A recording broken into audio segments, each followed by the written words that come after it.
Hey guys, JNT Shooter Reviews here. It's doing a little video for you today. I finally have gotten a 1911 holster for my Tysus. I've done a bunch of videos on this pistol, a bunch of shitty ones, but I finally have gotten this thing running flawless, and it shoots great now, runs very reliably, hollow point's perfect, a 10 out of 10 now, finally. Then round ball runs great. I just had a ton of damn break-in problems.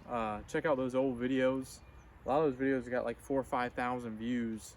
A lot of good people trying to help me, cool people trying to give me things to try, this and that, or give something else a shot. So tried a bunch of different things and finally got it running flawless. It was a pain in the ass though, but I love this gun. It's a very beautiful gun, very pretty gun. Be a good gun, I think, just for I wanted just a holster just so when I can practice shooting, things like that. Just training with it is the biggest thing. I just wanted a holster just dedicated to it instead of having to put my TLR1S on it and put it in my Omnivore Blackhawk holster. With nothing wrong with it, but it's on my battle belt and I don't feel like I don't want to walk around town with that on, so. But like I said, finally got this pistol running. It's been a big mark on my channel because it's the first 1911 I ever bought. So love it for that. My first experience, and it was a little less to be desired from just from the problems I had, but learned a lot, which is good. Shot a shit ton of ammo through this thing. I've put over 500 rounds to this thing now, and I really like it, man. 1911's got good triggers, but other than that, I'm getting off tangent again. I bought a Blackhawk BCA OWB for 30 bucks off their website. I got like 5 or 6 of them. I did a big review for BCA. I carried Bravo concealment for a hot minute before I went to Tolster. I did a review for them, and some of the model pistols I love in the Tolster. They're awesome holsters, but this BCA is just a really nice contours real well OW holster that I can't complain about. I'll show you here in a second. This is what it looks like on the outside. This is a 5-inch government model pistol. This is a duty pistol, so this is a huge pistol. This is not a small gun, so that's why I was saying before I don't really want to only use my Omnivore holster, because excuse me, or whatever, with the light on it, it makes it a lot heavier, and it's huge. It's a damn big ass gun. So I was looking all over, and it has a rail. And if you try and find holsters that'll fit a 1911 with a rail, it is a pain in the ass. Like, I can't find nothing. Could not find any website that could fit this model. And not many gun companies, I noticed, sell Tysus holsters. That's another problem, which blows my mind, because it's a pretty SDS Imports is a pretty big company. They've been importing these for a little bit now, and I see them in every gun shop, and they don't sell holsters. So I don't know. I just, it is what it is, but that's something people need to look into making holsters for. Sorry. But other than that, I love this holster. It's like 35 bucks, ship, everything. Fits really nice. It's a 1.50 inch compatible belt, so you can't do like the big tactical belts, so like the 2.5, 3 inches, it won't fit. But up to 1.50 inches, 1.5 inches, it will fit, and it fits very nice. And this is, I'll kind of do that for you. It's obviously gonna print on the grip just because how big the damn gun is, and has a pretty big grip. But that's my pistol, duty. I mean, for the price I paid for this thing, it's great. I changed the grips out. I seen those in the store, and I was like, damn, that's gonna look beautiful on that handgun. So that's what we got. Me and my wife bought it. So, but other than that, for just an all around, you want to walk around on your property type holster. Tolster sells their Contour, which is an OWB holster, which are really nice. My buddy Max has one. Shout out to you, Max. He brought his over in his Oath, and he really liked it. He liked the Contour, and I really liked it pretty good too. It's really not that bad.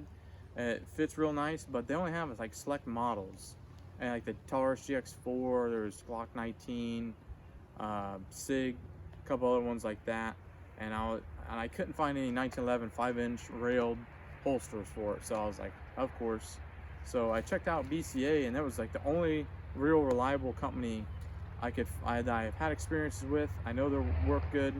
It's good quality. It's made in the USA, so no complaints there. But I'm glad I found it. The only thing, when I first got this holster, you can see it says it fits up to 4 1/4 to 5 inches with or without a rail. It's got the little retention screw back here. So when I got it, obviously I figured it was going to be set for a 4 1/4 inch barrel 1911. So I was like, well, shit. I was like, it's still kind of loose. I didn't like how loose it was when I put it in the holster. It not that it jiggled, like it didn't go side to side, but when I was drawing, it was very like, it just came right out. I was like, that's what she said.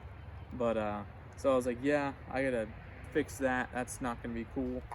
So it's just got that little screw I was showing you right there. All you do is tighten that. You can tighten it down, or if you're to make it secure. But if you want to move it, just unscrew it and pull it up, and it tightens down the retention. That's the word I was thinking of. I was thinking recess, but retention. Retention on your holster for your firearm. So it takes a little more nudge now to get it out and start shooting, which is what I wanted. I don't like it real sloppy, because the way I look at it, you know, say I'm walking in a real life scenario, I'm more liable to be walking and fall, and you know, my gun come out, and instead of I got 4 people fucking mugging me, and they push me back and my gun falls in my holster. About 9 times out of 10, sorry, I heard something in the woods, Sasquatch. About 9 times out of 10, you're just gonna be walking, you know, you fall, and if that retention's not strong enough, your pistol can come out. I've seen it happen. Really not as bad with these Kydex holsters. If you those nylon bullshit holsters, things like that, they don't work for shit. Don't waste your money. If you're that tight on money, just keep saving up, because if you went this long without having a holster, wait a little longer and get you a Tolster or a good BCA. I really love both these companies. If I had to choose for a Penix carry, it's Tolster right off the bat. It's just extremely comfortable, optic ready.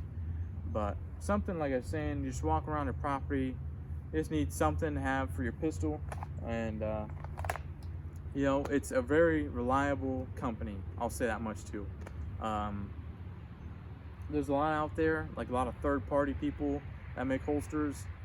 Not a huge fan unless they have like a big track record. I know that's, you know, cliche, but I'm just kind of weird about something that I'm keeping my firearm loaded in, hoping that it's going to protect me and protect my pistol at the same time, and not fall apart, not have any retention problems. So that's just me, you know, speaking. I just kind of like to be a little safer than sorry. And whenever I get a new holster, I'll take my mag out, make sure it's clear, there's nothing chambered, or like some people like to say, nothing in the head. I just like to make sure that it's completely empty, it's hot, you know, it's ready to go, not hot, but the trigger's ready to be pulled, and I'll put it in the holster, and I'll move it around, I'll push it down, anything I can for something to give out to see if the trigger will go off. So in case, you know, like leather is a big thing. People love leather holsters for like, you know, revolvers. You know, you're not gonna leave it in single action in your holster. But just like when I have my 1911, and it's not chambered right now, I was just shooting a little bit. but I'll leave my safety on, and you can still drop the hammer also, but I'll also leave my safety on, because when I have my safety on and I want to draw this pistol, I can already have it up and take it off. So not a big worry to me, but that's just what I like to do. But like I was saying before, sorry, I'll test all my holsters before I get them. I've known a lot of friends and like seen just people, you know, go into a gun store, buy a holster, load their gun up. Oh, is it all right if I put my chamber my gun and put it in my holster? And they're like, yeah, whatever. And they just do it and put it right in the holster. You know, I get it, they take measures and quality control, but you know, I've seen a lot of gun companies say they do quality control, and that's a bunch of bullshit. So that's just my sake and my ideology on that. But I really like this holster, man. So if y'all like BCA, Bravo Concealment, check them out. Check out what they got going. They have a ton of damn, they always do a bunch of deals, buy two or buy one get one free, all stuff like that. The first one I ever bought was actually, like, I think it was their first gen holsters, and the Kydex was a little more squish. You could squish it a little harder, and it gave out a little too much in my opinion, and the retention was not the best. I had a 19 IWB, and mine was not bad, but it still wasn't, you know, I was like, nah, it's not horrible. I used it here and there.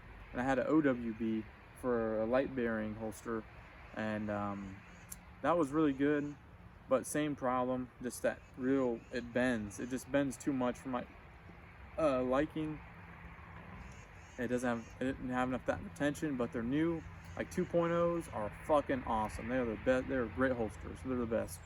Like I said, between them and Tolster, they do everything great. You know, just depending on what type of flavor you need for that time period. They do great stuff. So, but other than that, yeah, I just want to show you all my holster. Tell you I finally got one, and I noticed there's not many 1911 holster videos on YouTube. There's really not a ton.